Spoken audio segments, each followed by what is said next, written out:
Let's get deep, going deep, Chad and JT. Are you rolling? We rolling, we riding, yeah. we love to go. Bake the beans and then tell me to show you. No, it's not. Sometimes I get into that. Yeah, I know. Hold on, let me get into it. You got again. it, baby. Because sometimes I get into them. I'm like, that doesn't sound right. But I just got to roll with it. I can't let those. There is no I right. I can't block it. I need to be full flow. So, all right, here we go.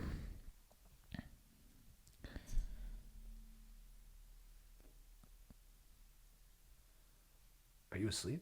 No, I'm thinking. Yeah, let's open the can and wet my nipples. What's up, Stokers of Stoke Nation? This is Chad Kroger coming in with the Going Deep with Chad JT podcast. Guys, before we begin, I'll remind you once again. Oh, fuck. I forgot to figure out the ads. Who are we sponsored by this week? For sure, Manscaped. For sure, man. I would bet my nipples on it. We are, of course, brought to you by the legends Manscaped. Manscaped, thank you so much for keeping our trims pubed, for looking after our hogs, for making sure that our dongs are looking fresh and clean. Because, guys, it's friggin' spring break. And it's also March Madness. Did you fill out your bracket yet? Because our sponsored Manscaped, who is the best in men's below-the-waist grooming, want to remind you to do so. Their precision-engineered tools for your family jewels will help you turn that Kentucky Wildcat in your pants into a South Carolina game cock. Manscaped is trusted by over 2 million men worldwide. We have an exclusive offer for our college basketball fans. 20% off plus free shipping with the code GODEEP20 at manscaped.com. That's GODEEP20 manscaped.com. And we're also brought to you by a new sponsor that I'm really stoked about, the legends at Rumple. Whoa. Yeah. What's Rumple? Rumple, it's basically, they're legit. They're basically my new favorite blanket. And they also have these. Well, let me just get into the blankets. I'll get into it in the longer ad, but Rumple is the original puffy blanket made sustainably with the same quality materials as your puffy jacket. Guys, how much do you love rocking a puffy jacket? It's a good look. It's a good vibe. Yeah. Good look, good vibe. Feel good, look good, feel good. I feel like I'm in like the Wu-Tang Clan or something. Yeah, it's like putting on a pillow, right? Yeah, and you feel kind of badass. Yeah. You feel like Mark Wahlberg in Four Brothers. Like you're Yeah. about to walk onto like a frozen lake and just beat the hell out of like some unfair criminal. Totally. And imagine if you could bring that feeling, that comfort, that Mark Wahlberg mentality to a blanket. Does that fire you up? That fires me up big time. Mark Wahlberg did say if he was on one of the planes during 9/11, because he was supposed to be, that he would have beat up the terrorists and made sure the plane landed safely. And that's the kind of mentality that you have to get to where Mark Wahlberg is. Yeah. Well, which is up early. I'm going to go so far as to say, influenced by that, this blanket can bring about just good vibes and possibly world peace. Let's go. We're all about raising stoke on this podcast, and nothing raises stoke more than a comfy blanket. Especially if you're with like, a new flame, and you're like, check out this blanket, and then she's like, where'd you get this blanket? And you're like, the Going Deep podcast is your stoke raise, and she's like, fully. Give her something to talk to her friends about. Yeah, and that could be you guys if you hit up Rumple. So whether you're hitting the beach or camping in the mountains, Rumple has you covered. Literally, they got cool designs, really sick designs. I'm really stoked on them. Go check them out. Packable products for the on-the-go lifestyle. Get yours at Rumple. That's RUMPL.com, DOTCOM. Enter code DEEP15 for 15% off your order. That's rumple.com, RUMPL, with the code DEEP15, DEEP15, 15% off your first order. Let's start the show. I'm with my compadre Jean Thomas. What up? Boom clap, Stokers. We're here in the new studio again. Yeah. Got Aaron over there. I think you're off camera, but your presence is always Hello, felt. Aaron. There. I think his shock is still not in frame, actually. All good. Stokers could feel it, I think, through the energy comes through. The audio waves. For sure. We're here in the studio again. Yeah, I'm loving it. It's great. Yeah. How you doing? Oh, we got fruit. Sorry, I'm just Plug Nation right now. We got Fruit Smash too. Shout out to them. Mm-hmm. You guys, if you're going to drink hard seltzer and you want to drink a cool new hard seltzer that gets you fired up and brings on the good times, check out Fruit Smash. I also have a Celsius. I don't think they formally sponsor us, but they sent us a case. Yeah. So if you're going to drink an energy drink, what if we just did plugs for the rest of the episode? Yeah. That couch is brought to you by Wayfair. Guys, if you want to get a new couch, check out wayfair.com. Horseradish. Strider called it out last week. That's the color. That color? Mm-hmm. Although Joe was saying it's more of a Dijon. I think Dijon more. Really? Horseradish is more kind of white. Oh, you're right. Yeah. Interesting. Yeah. It just sounds like the right color for it. Right. Yeah. Dijon's a little boring. It's not as fun to say as horseradish. I think we just stick with the horseradish. It's horseradish. Yeah. Well, nice, man. How you doing? I'm good, dude. I'm trying to think what I've been up to. Just been chilling, dude. Worked out today at the park. Nice. Hit some pull-ups, hit some toes to bar, did some push-ups. Went for a nice walk with our friend Rachel Cuthbert. She's amazing. Oh, she's in town. Yeah, she's in town because she's doing her stand-up show. Right. Yeah. Did she move? She lives in Austin now. Yeah. That's crazy. She's doing like the Aubrey Marcus like life coaching program. Right. It sounds pretty cool. Yeah. And then what else did I do? Then I played some Call of Duty. Then I did a little work, and then now I'm potting. It's been a lovely day. Yeah, it's a good day. I mean, it feels like yesterday felt like sort of a new. Yesterday and Saturday felt like we were entering spring formally. 'Cause we had those like chilly days, you know. Those like horseshit March, like kind of like cloudy days. But then it was like 80 yesterday. It's hot. And I was like, yes, yeah, bring it on. Julie came over today to get another camera for the studio. Yeah. And she was like, aren't you hot in here? And I looked at the temp, and I was like, it's 75 degrees in here. Nice. But I wasn't hot. I was loving it. Yeah. But it's hot. I love it.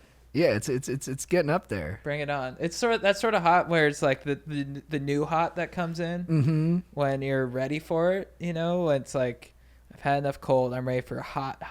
My body runs hot too. Yeah. Like people sometimes when they touch me, like, oh, you're warm. Really? You know what I mean? Yeah. Yeah. That's nice. I think it's the anxiety. Really? Torquing it up. I run cold.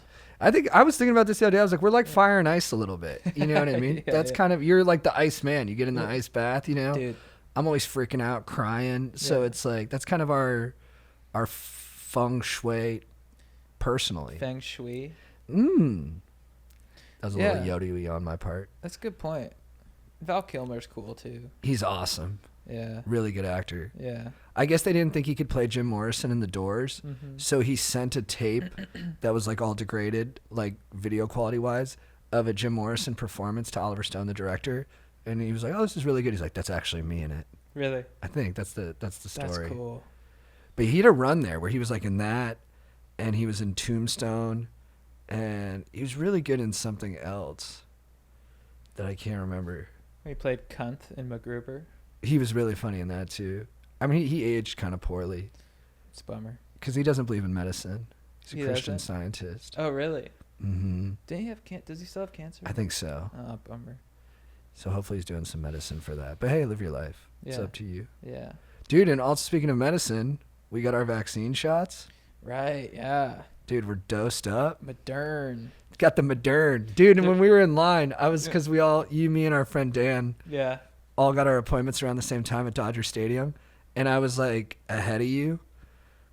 And so we were talking, we were calling, we're all nervous. We're like, oh, I don't know if I want to do this, but like, let's do it. It was almost like going to prom or something like that. Yeah. And then I called you and I was like, which one are you guys doing? Let's all make sure we get the same one. Yeah. I was like, all right, let's all do Moderna. We're all doing Moderna. Yeah. And we were all on the same page. And then I got my shot, and then you dudes effed with me and were like, yeah, we decided we're doing Johnson & Johnson. And I was like, what the fuck? I was like, we said we're doing Moderna, dude. Yeah. Dude. But then you guys said you were fooling. You got 2 shots, dude. That sucks for you. Yeah, but it's so funny that like you pull in and it's like you get a choice of vaccine. Yeah. Like, when in history have people been like, which company vaccine are you going with? Like, I don't think that's ever happened. It kind of bugs me. It bugs me that like the technology just wasn't shared across the board and everyone was like, hey, we're not worried about like revenue or like intellectual property. Like, we're just here to share and get the best vaccine. Everyone's like, no, there's 33 different vaccines in America now. Yeah, you got to do like Yelp reviews and figure out which one you want. Dude, I know. Yeah, we were it's not that dramatic, but we were looking up Johnson & Johnson because it's one shot and we're like, that sounds nice, but then they're like the efficacy is lower and stuff, and But even if you get it, it sounds like it still will greatly reduce the disease that you get from it, which is Totally. nice. Yeah. And then the person who came up to give me my shot or to scan my shit was like, started talking to me, and then like, he was really funny. He's like, you sound like one of those surfer dudes. And I was like, yeah, it's like kind of my thing. He's like, will you say radical for me? And I was like, radical. And then he was like, yes. Yeah. And he like ran over to the cooler where they had the shots, and he was like talking to the nurse. He was like, this dude's hilarious. All I had to do was elongate my vowels. Dude, he loved it. It was so weird and kind of dystopian pulling in, because like when we were in line to get the vaccines, like it felt like we were graduating. Yeah. Like we were in line. It felt like it was the start of summer break. I was like, summer's here. Like we finished high school. Like that's how I felt. I had that same feeling, but it was just to get a vaccine. It did feel like once I got it, I was like, oh, we made it. Yeah. You know what I mean? Yeah, it's been like yeah, a year. This, and it does, even beyond us getting the vaccine. I'd already been feeling this way for a while. I know cases are like ticking up a little bit, but it does feel like New York Times had a huge article today about how the vaccines are working really well at preventing even like asymptomatic disease and like spread. Yeah, like people aren't getting it if they have the vaccine. I think that's basically what the article said. Yeah. And so it did, and I'd been feeling this way. I could feel it in the streets. It feels like we're like in a different chapter of this, and Totally. potentially, hopefully, one of the later ones. Yeah. So we can. Dude, I'm fucking fired up on it. Dude, me too. I'm ready to get out there. Traffic is booming. Traffic is back in LA. I've never been more fired up to be in traffic. You know what else too? I think from what I've gathered from people, the dating apps have slowed down a little bit. That's a good sign. And right? I think it's a good sign because I think it means that people are out and about more. Yeah. Mm-hmm. That's good. Yeah, it's interesting getting the vaccine too, because it's people make such a big deal about it, and then there's like the controversy around it, and then when you get it, you're like, it just feels like such like a nothing thing. You're like, that's what everyone's like freaking out about. It just like I didn't feel the shot. No, it's barely a poke. And people are like, be like 1984 is coming. Yeah, you get that vaccine, you don't know what's in it, and then they give it to you, and you're like, I think it's fine. A lot of comedians aren't getting it. Really? A lot of people we're friends with aren't getting it. I'm just like, I'll get it in my nuts. They all say they'll do it if it's mandatory. Yeah. Yeah, but they're like, I'm not doing it. Yeah. If I had the option to get it in my nutsack to get back to normal life, I'd take it. Hell yeah, dude! I'll shoot it in your nuts for you. I was feeling off. You'd bukkake it. Aaron wants it all. You'd get it Aaron wants the bukkakeed on you? vaccine bukkake. What a beast! He's looking out for all of us. Yeah. Yeah, I'd take it. What if I was too into it? I'm like, I'd take it on my face and in my ass and just get so into the details. While it squeezes my nuts and someone's stepping on my neck. You hear about JT? He got the vaccine in his ass. That was the big thing in China, right? When they were like, they're testing COVID in the butt. Dude, it's so more ridiculous. accurate, and it was like this, it was like another. I feel like every month we get some articles from like, how crazy China is. Yeah. And then you're like, whoa, yeah, they're really willing to push the envelope. They'll go farther than we will. I think it's a huge competitive advantage for them. Yeah. That they're willing to do. Like whenever I see that, I'm like, China's taking COVID so seriously they're doing anal swabs because it's more accurate. I'm like, we're done. Yeah. Like they're just gonna eat our lunch. These people are willing to just go the extra mile every time. Yeah. Yeah. Like here in America, we're like, nah, we're good, dude. I think I would go there just to get tested like that for the experience, because I think it'd be hilarious. It is really funny. Yeah. Hard to do in a drive-thru though. Yeah, Dude. I'm used to sticking my ass out car windows. Yeah, That'd be easy for me. You could easily do that. All you have to do is moon. Yeah, I used to write stuff on my butt. Dude, I mean, it's so uncomfortable when you get the thing in your nose, but can you imagine that thing in your ass? That would be tough. I've never had anything. I've had a finger sort of in my butt, but not deep. So I don't have much that. I was thinking about that though too with like sexuality, and I really do think.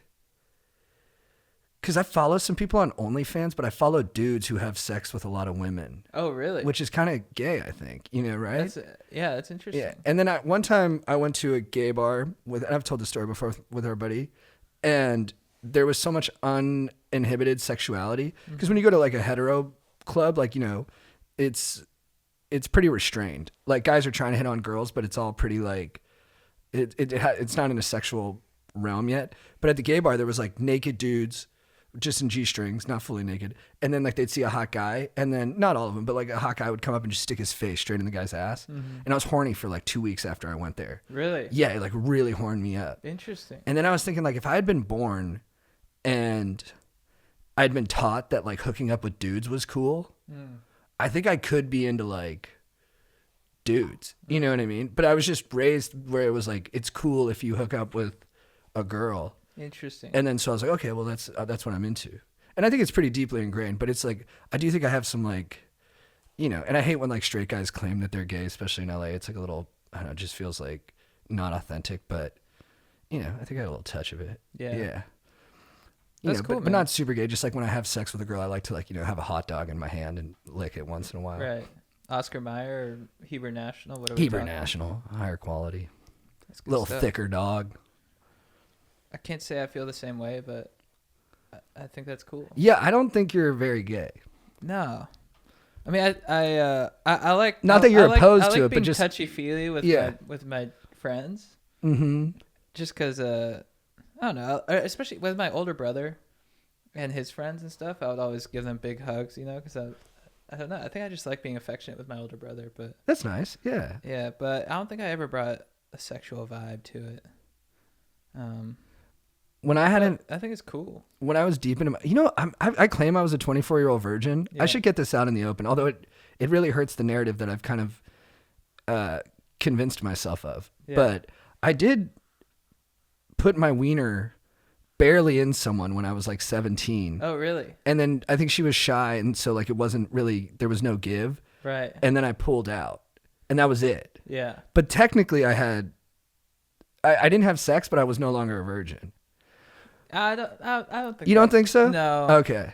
I think you gotta be like, you know, There's got to be a couple pumps. you gotta be pumping, yeah. Well, it's good we settled that. Thank you. So Yeah. I can stick to the story I've been telling. So when I was a virgin, till I was 24. I remember when I was like 22-ish, I'd be like hanging out with my buddy Andrew, who's like a hot dude, really sensitive and stuff. Mm-hmm. And I'd like grab his knee, like when we got excited during like an episode of Mad Men or something. Mm-hmm. And I could feel a charge between us. Mm. But I think it was honestly because I had no options who were girls. So I was Right. like, at some point your brain's just like, well, we need, you know, something. It was Right. almost like prison.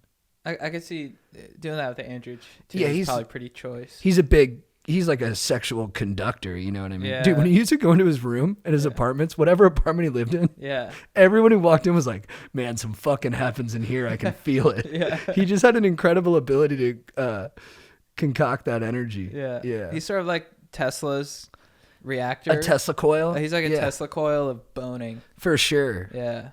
Just He's a of great semen. guy. Electrical semen. Big time. That's cool. And also the juice that comes out of the female genitalia. I think those two reacting. What's going on? I don't know.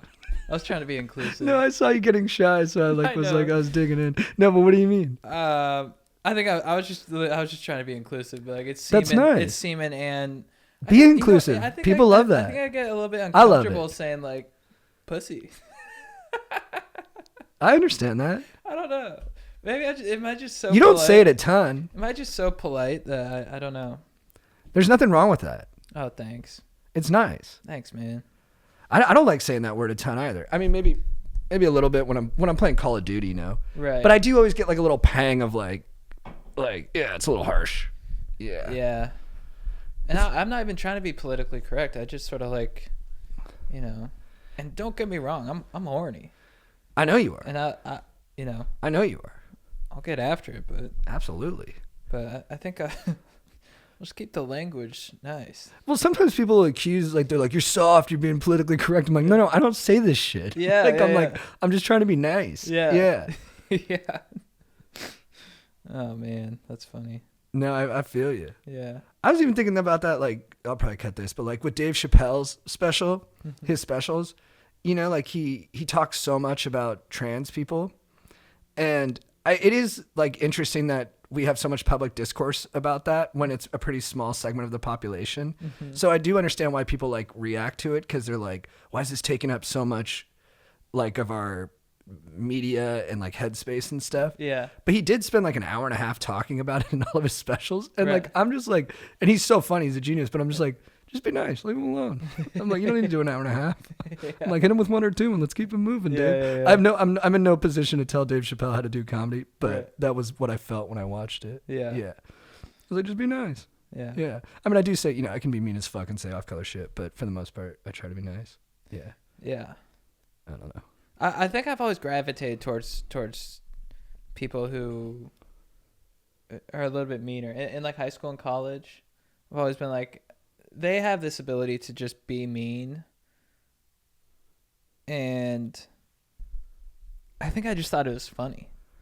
Yeah, well, you loved when we went on our first comedy trip. You nicked Apollo the whole way. Oh, that's right. He's one of the most like acerbic and edgy, hard hitting comics. He's a great joke writer too. But like, I mean, super like hard hitting. Yeah, I think it's just because I'm just so not that way. Maybe it's like a whole. I'm just sort of in awe of people who can just say shit like that. Dude, it's a power. Yeah, it is. But I don't really have those thoughts. You know what I mean? Right. It's more, I'm just like, that's hilarious. That's how his brain works, and that's what comes out of his mouth. You know what I mean? Yeah, I mean, reading this Steve Jobs book, like, one of my main takeaways is, like, his real superpower, beyond being, like, really bright and motivated. Yeah. Like, the things that distinguish him from other people is, like, first, he has, like, no...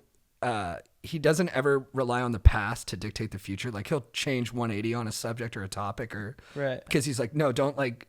I'm not going to be constrained by, like, the dogma of who I was yesterday or, like, what people think I am. Uh-huh. He's just completely, like, willing to adapt. But then the other thing is he's just willing to fight all the time. Right. Like, he goes into every situation without any fear of conflict. Yeah. And that's, like, his superpower. He just fights with everybody if he believes it. And he's often right. But, like, it is pretty crazy to be that kind of person. Yeah. It's been helping me a little bit where I'm like, no, just say what you think. I mean, it's going to come out nicer out of my mouth. And he calls me, he's like, you're a fucking idiot. This fucking sucks. Yeah. Go fix it. Right. And it's like some guy who, like, invented the nano iPod. But, like, I can do, like, my version, like, and be nicer and be like, hey, I feel this way and I feel strongly about it. And it's like, okay. Right. It's okay to have some conflict. Yeah. Yeah, absolutely. But I do hear you. There is like the people who are really, Tim Dillon's like that too. Like, when I watch him, I'm like, but yeah, again, I just don't think like he does. Yeah. You know what I mean? My brain's just not really wired that way. Yeah. I think I have fantasies of like, I don't know, like I watch Entourage back in the day. I'd be like, yeah, I want to be like Ari Gold, just like, yeah. But I had to come to terms with that's just not me. People used to tell me I was like him. Really? I was a little more of a shit talker when I was a huge shit talker when I was younger. Really? Mm-hmm. I mean, I still can be like when I'm playing Call of Duty, but that doesn't even count to me because that's just like boy shit. Yeah. No, that's cool. I mean, yeah, I think it's, you just gotta. But isn't Ari a little mean to his assistant, Lloyd? Oh yeah, well, I don't think he'd ever do that. No. I don't think he'd ever do that. If I'm gonna be mean to someone, it's gonna be in a deeper life way. I'm gonna be like, you notice you like say a lot of things, but it feels like you're trying to create a version of yourself for us to believe in that you don't even believe in. I'd say something like that. Yeah, that made me feel bad about myself. I wasn't talking to you. I know, but still. That's like how I insult people. That's soul crushing. I try to come from more of a sincere place of insulting someone. Yeah, I guess I just picture you more as a shit talker, like walking down the hallway and just sort of like finger pistoling people with, little witty remarks. Yeah, nice backpack, Dylan. Yeah. Stuff like that. I used to do a lot of that. Yeah. Hey, we saw your pubes last night. Mm-hmm. I think I always had an inner desire to be like that. But at a certain point, I had to come to terms with, like, I'm like, no, it's cool to be mellow. Even though when people would describe, they'd be like, dude, you're mellow. I'd be like, I'm not mellow. Like, no, I'm always envious of you when we have like a situation that, like if we're having a disagreement with someone over something creative or like the direction of something. Yeah. I'll get like, or if I feel like I'm not being heard, I'll call you and I'm like, fired up about this, man. Yeah. You're like, I think it'll work out. And I envy you. I'm like, because most of the time it does, Yeah. And then I'm like, oh fuck, man, I'd like to be that chill. And then I'll try, but then I just like. Well, you're better at expressing it. I'll have those feelings in my dome. But then I'll just sort of like mellow out, I guess. So yeah, that's good. It's good. That's an interesting thing too, is that people are like, hey, when you're mad, you don't have to respond. Like wait till you're not mad. Yeah. But I was like, grew up in a place where you use that madness and that anger to like funnel what you're thinking. Yeah. And it actually gives you a lot of juice when you're talking to someone. Right. So it's hard for me, and then sometimes I make mistakes, but then sometimes I actually think it helps me that I react when I'm mad, because I need the madness gives me willpower to fight. Yeah. If I'm not mad, I'm not gonna I'll just let it go. Yeah. And then I'm like, okay, well, I better fight with them now when I'm mad, because if I let it go, I'm not going to want to fight. Oh, that's interesting. So like when I get mad, sometimes I'm like, yes. Yeah, it's like fuel. And then I call them right back and I'm like, what the hell was this? Like, what is going on? Yeah. Yeah. And they're like, what's up with you? I'm like, I'm mad. Yeah. I guess I've had instances in my life where when I've reacted to like my anger, it just always comes out just like not cool, you know. What do you mean? Like I was just like I thought this kid Kenny in college stole my couch, you know, or like slept on my couch, some other things, or jizzed on it, you know. You guys know. I was like, Kenny, what'd you do to my couch, you fucking bitch? And then I was playing golf with my dad after that, and I was like, Kenny's a good guy. Like, no, you did the right thing. He didn't do anything. It wasn't him? No. Oh, okay. Well, you know, you made a mistake, but I wouldn't be hard on yourself for making that mistake. But yeah, but You only called him a bitch? You didn't get too personal or anything? yeah, I just call him a bitch, but That's nothing. He probably is a bitch. Not in a bad way. We're all bitches. he's kind of a bitch. We're all kings and bitches. Yeah. I think I'm more of like in arguments and stuff, or like when people like press me, I'm like, I just want to be like, can you give me like 10 minutes to reflect on this and like really think about it? And I'll come back with my rebuttal. Yeah, you do a great job with that. Yeah. Oh, Because thanks. we had like we were working on a project and we had a disagreement with some people we were working with on it. And I was more like in the phone call immediately afterwards, I was like pushing back more and a little upset. Yeah. But then you took a day and then you formulated all your ideas into an email. And you had like this whole record of like why you felt the way you did and why you felt like, why like some things they said might have been unfair or something like that. And Right. it was so well thought out. I was like, oh, that was like a really smart way to handle it. Oh, thanks, man. Yeah. But you still get the point across. Yeah. Yeah. And it was a little more substantive than mine, which was like a little bit more just because I'm just on my feelings. I'm like, okay, well, I feel this way and I feel that way. And like, Yeah. some of But, it's right, but some you're of able it's to wrong. make really eloquent points when you're in your feelings. Dude, let's kiss each other right now. I'll show you how gay Yeah, you what are, is dude. this? Come here. Aaron, are you about to vomit right Is this now? too much, dude? Yeah. Aaron's about to kill himself. Dude, I know. People will love it, I hope. Yeah, they're just like, Jesus Christ. Will you guys shut up and stop liking each other? Enough is enough. Oh, dude. I DM'd Andrew Schultz and he DM'd me back. That's nice. You did? What'd you say? Because he's getting Francis Ngannou, who's going to come up later on the pod, the UFC new heavyweight champion. Oh, nice. Beast. On his pod, and I just wrote amazing. And he said, oh, shit, what's up, man? That's what he said? He said, oh, shit, what's up, man? Oh, really? Yeah, isn't that cool? Wow, that's cool. I know, I'm kind of pumped. Damn, so he knows who we are? Maybe, Or yeah. you are? No, well, if he knows who I am, he definitely knows who you are. Dude, I wanted to talk about this. I was going to make it my beef, but I don't want to make it my beef because I don't want to have too hard of a perspective on it. But like, so we're doing new videos where we review poke bowls, Mm-hmm. and people have corrected us and said it's actually poke, and I'm sorry, but I think I'm going to stick with poke for a while. It's going to take more shaming to get me to switch. But I'm never changing. beast, bro, I love that. Yeah. Stick to your guns. But people responded in the comments and they're like, bros, you can't be eating fish. Have you guys seen Seaspiracy? And I was like, God damn it, dude. Is there Yeah. like anything ethical that we can do in this like information age, like capitalist society that we live in? Like, I don't know what are the machinations that are making everything bad, but I think those sound like they're in the ballpark. Like, is there anything I can do that's like, because you'd start drinking oat milk and then people are like, oh, that's actually the water resources needed to make oats is like Yeah. super bad for the environment. You shouldn't drink oat milk. And then, you eat spinach and people are like, oh, it's going to give you, what other thing you told me spinach do? Oxalates. Oxalates, yeah. Right. Give It's you like, kidney stones. but that's more on the health side. I'm even just Yeah. thinking of like the ethical side of like, Yeah, right there with you. is there anything you can do? This was my beef too, actually. Really? Yeah, it really bothered me. Cause it's just like people come at, they're like, bro, what are you eating, fish? I'm like, what are you doing? What do you eat? Yeah, what do you eat? Are you just on Soylent all day? Yeah. And if you are, mass respect to you. Yeah. You're a better person than me. Yeah. But I'm probably not going to watch. Now that I'm talking about it, I'm going to watch it. Because now that we're talking about it publicly, I'm going to feel compelled. Yeah. But I would not have watched Seaspiracy under normal circumstances. Yeah, getting those messages made me want to eat more fish and not watch it and eat fish on video. This is the DePaulo in you. Yeah. Yeah. Because I was I don't like being told what to do. Bro, and then like these morality pillies coming in. You're eating something like a poke bowl, and people are like, "Bro, you're eating a poke." It's like, and Eating a like, poke bowl is evil now. yeah, and you're like, I get, factory farming. I try to like buy meat and stuff from like, More ethical places. more ethical places, whatever the term is. There's some places that are, if you buy beef from certain farms that are like free range, they're a carbon sink, so they actually suck carbon out of the atmosphere. Oh, nice. And then with fish, I don't really know if you can do the same with fish. I think maybe just fishing is just bad in general. Probably. But But everything's bad. That's my point. everything's bad. Yeah. There's no way to get out of this life without having a negative footprint on like there. Or some people do. I mean, I'm not holding myself to too rigid of a standard. I'm pretty lax with myself.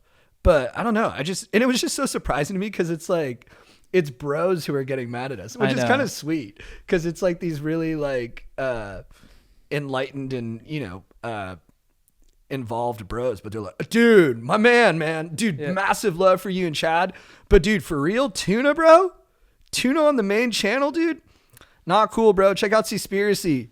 Definite negatives coming from all that fish consumption. Yeah. I'm like, this guy parties. Yeah. But how does he party?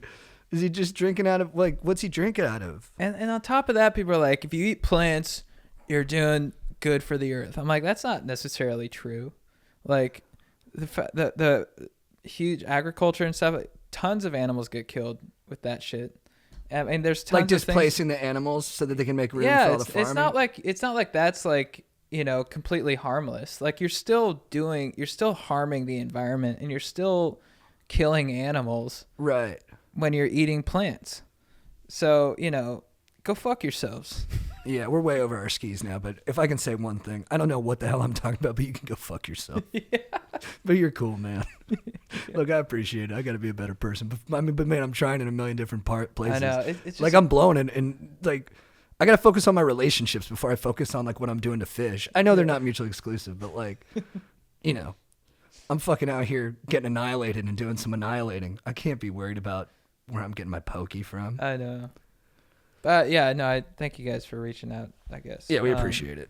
We should watch Seaspiracy. Yeah, we'll watch Seaspiracy. So we can be super sad. Yeah. Aaron, what do you think? I mean, I'm with you. I think farming is a problem too because you've got shipping. Yeah. Everything. Guys, you don't have Aaron. Aaron's an ethical dude, man. And what do their laborers get paid? Right. Good call. Is that on mic? No. Will the people hear that? He said, what are the laborers about getting shipping, paid? the environmental cost of shipping. You know how much water it takes to make almond milk? Like gallons of water. Gallons. So, yeah, take your almond milk. And yeah, I don't know. Do something good with it. And, pesticides, all that stuff. It's shrinking your dongs. Which, oh, that was a huge article that everybody sent out. Yeah. That should be the one article we cover. Yeah. Everyone sent us. Did you see that, Aaron? Everyone sent out an article that said pollution is causing dongs to get smaller. Yeah. That, if anything could, be a catalyst to get to galvanize this into change, I think that's it. Totally. Because, we already got micro dongs. I don't got inches to spare. Yeah. I can't get more dexterous with these digits, my fingers. Yeah, I mean, our dongs are under attack. Our dongs are under attack. We got to fix it. We got to do something. And it's probably somewhere connected to Seaspiracy. Well, I think here's the solution that I think it's you Maurice's dong. Well, first, yeah, we got to make at least a bronze relic of Maurice's dong so we have a, frame of reference for what a dong could be. Yeah, so we know what the past looks like. But I'm sorry, what were you saying? Well, I think it's just ethical farming. You buy from people, you go to the farmers markets. You buy meat from free range, grass fed. I mean, it's more expensive, but organic beef, organic produce, ethical farming, ethical fishing, if that's a thing. At least dolphin safe tuna. But maybe Seaspiracy's like, here's the thing about dolphin safety. You know they're gonna hammer everything. Yeah. You know whatever they don't hammer, there's Yeah. another documentary in the pipes that's gonna be here in like a month or two. Totally. That whatever you jump ship to, they're gonna sink that one as well. Yeah. And There's no safe place to stand right now. Yeah. And with regards to dong size, it's just, eat organic. That'll Because keep your it's dong. it's the poison and the pesticides and It's not in the air. I think it's air pollution too a little bit, which I don't know what you can do about that, but Keep wearing masks. Get like painter's masks every time you go out, and then yeah. put a little note on it. It's like for my dong. Yeah. Yeah, dude. Dude, then we could get people to wear it. And then girls start hitting on those guys. Yeah. Dude, that guy's natural girth. How funny would it be if a girl was like, "Oh my God, your dick's so little. Thank God." Yeah. Like if she was really into it. Oh my God, you got a little dick. Look at how cute that thing is. I love it. You like my little dick? I love it. Really? It's so cute. I hate those big monster dumb dicks. What do you think when you see my dick? Simplicity is elegance.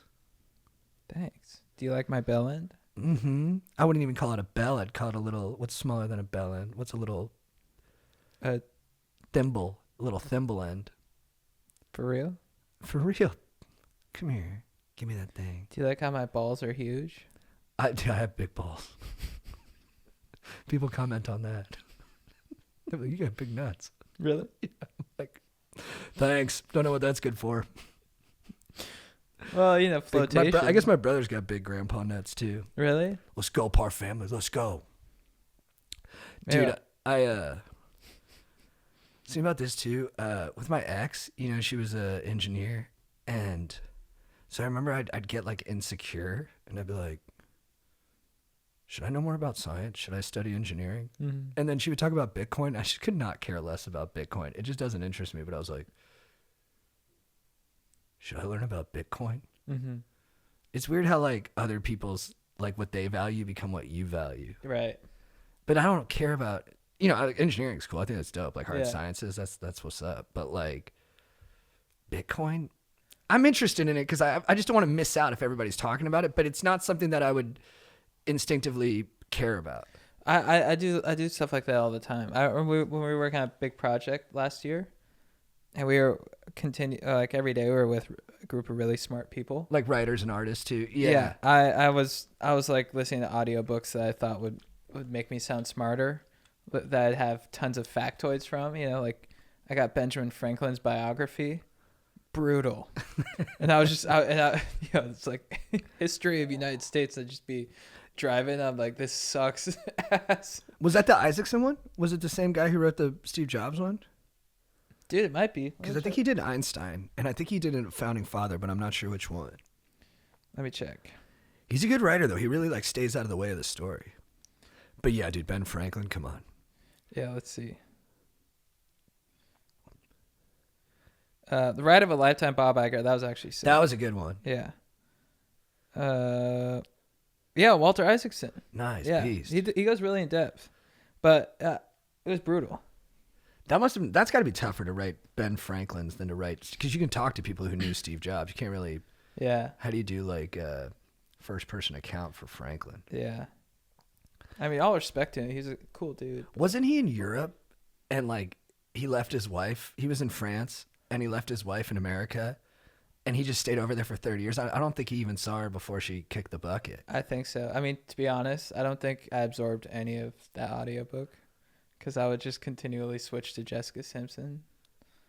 That song? So, yeah. Which one? I think I'm in love. Good song. Her book was good. Dude, John Mayer. And the Moana song. That guy got deep into her dome. Oh, right. Yeah. Yeah, he tripped her up hard. That's a bummer. Yeah. He like was so persuasive that when they broke up and she was dating Tony Romo,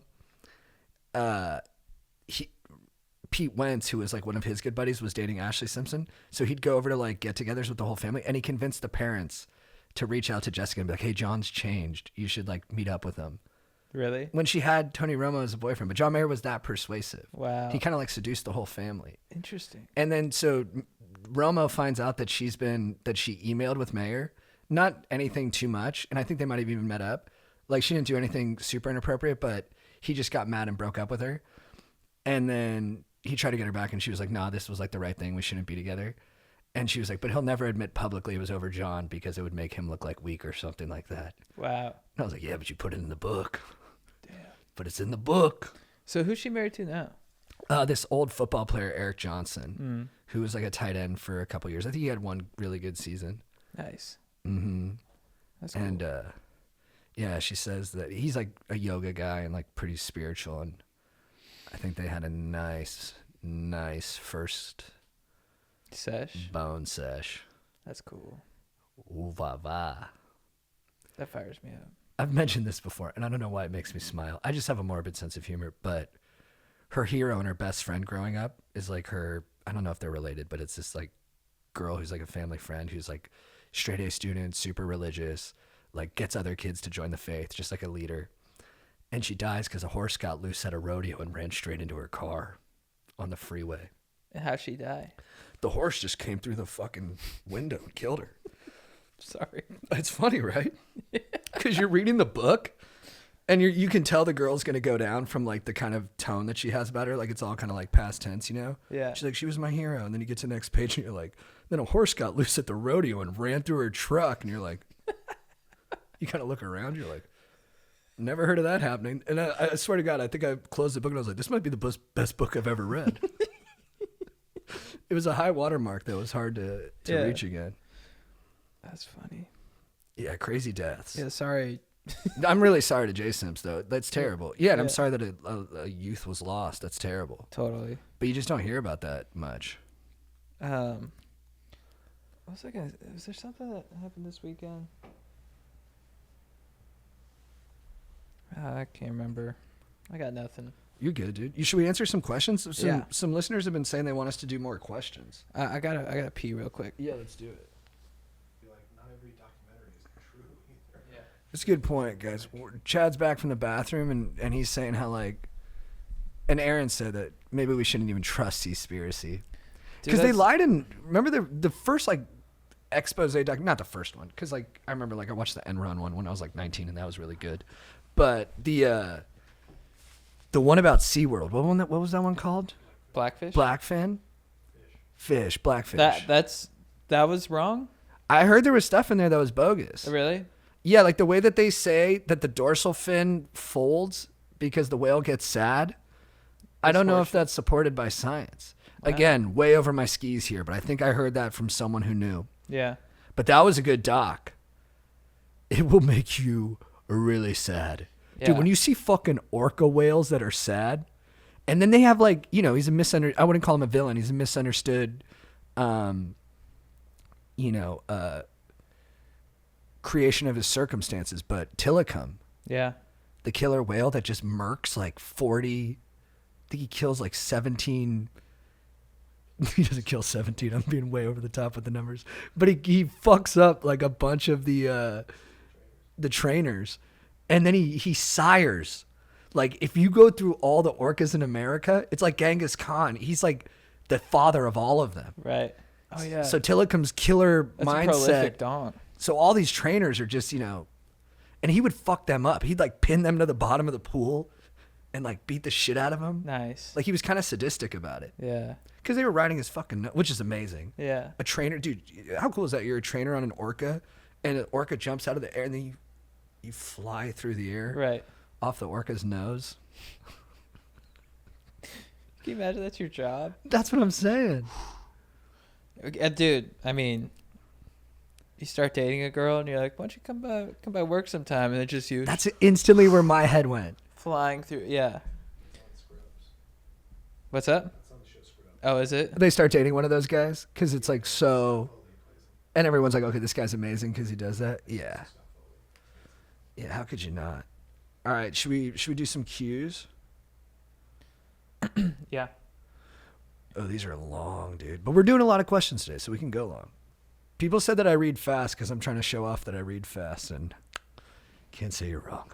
What up, Chad and JT, and hopefully Strider and Joe? I'm freaking amped to be asking you guys for advice since I've been in a relationship for the entire time I've been listening to you guys. You guys are legends, and I love you dudes so much. So I've been dating my girlfriend for quite some time, years. I graduated in from UNCW last December and have been living at home while my girlfriend is finishing up school in May at U of Miami. The U, baby. She is a freaking beast. She works for the school's fashion magazine, got an awesome internship in NYC last summer, and is not shy to slam some beers with me. Truly my best friend. And this is why I feel so empty right now. Over the last 6 months, we just haven't had the connection we had when we started dating. She says that our interests are not as similar. We aren't on the same communication wavelength. And the last time I went to Miami, she felt like it was an awkward experience. While those things might be true, I've been having some issues too. She was not very nice to me and didn't have nice things to say about anything when I last visited her in Miami. She's usually such a nice, sweet girl, but that weekend she seemed to have her bad bitch mentality on. I didn't think much of it because she told me it was that time of the month, so I thought this was the case. So I'd leave and go back to NC, and 3 weeks later I heard a rumor that made me feel untrusting, speculative about her. It's a rumor that is just immature to even bring up on air, but bottom line is that it set her off since I told her in the morning that went a golfed with the boys. I kind of need to know what the rumor is. By the time I got back to tell her what I heard, she had all these issues to bring up with me. I think she's just anxious and uncertain about graduating and then moving to NYC to work while I'm in NC.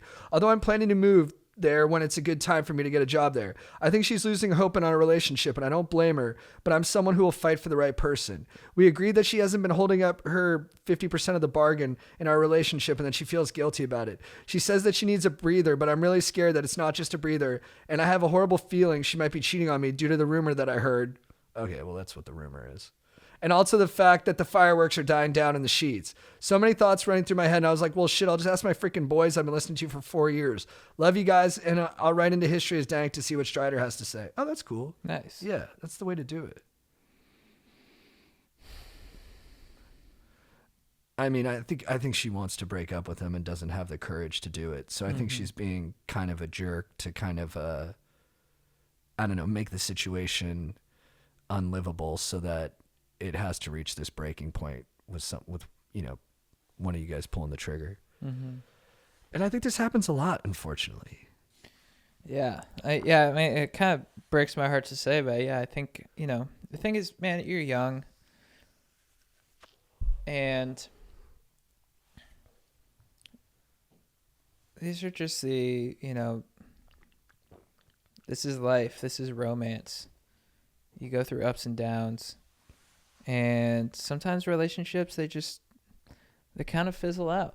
And I talked to a therapist one time, and she's like, a good way of looking at it is like, okay, that part of my life is over now, on to the next. It's sort of like you're grateful that you had that experience with that person, and it's time to sort of keep pushing forward and just look ahead to new people, new experiences. I love that, dude. That's very liberating. Yeah. Because I think he's come to define himself so much by his relationship with her. Yeah. That actually this will be a huge opportunity for him to kind of like find out who he really is. Right. You know what I mean? Right. And look, there is a chance that you guys are just going through a rough patch and that you'll kind of navigate through it. That's totally possible. Yeah. But I do think there's a lot to that too, where it's like, look, dude, you just got out of college and this could be a blessing in a very difficult disguise that you could really have a new life that is different than what you expected and might be better in a lot of ways. Totally. But you have to go through these really hard things to get there.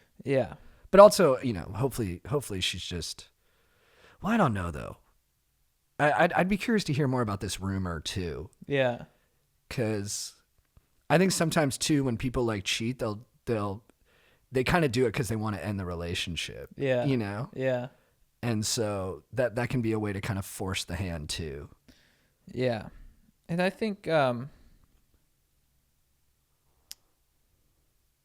was I going to say? Especially when you're young, and she may very well be sort of like the one for him. But I think in my experience, when I was young, I thought everyone was the one. Yeah. Well, you're young, so you have no frame of reference for, of course. You get those new feelings. They are the first one, yeah. Yeah, and you're like, whoa, this is awesome, and it's like, then you can move forward and you keep evolving and eventually get to a place where you're like, oh, that was the phase I was in at that point. It's tough. I think it's tough to really know the true one when you're 22.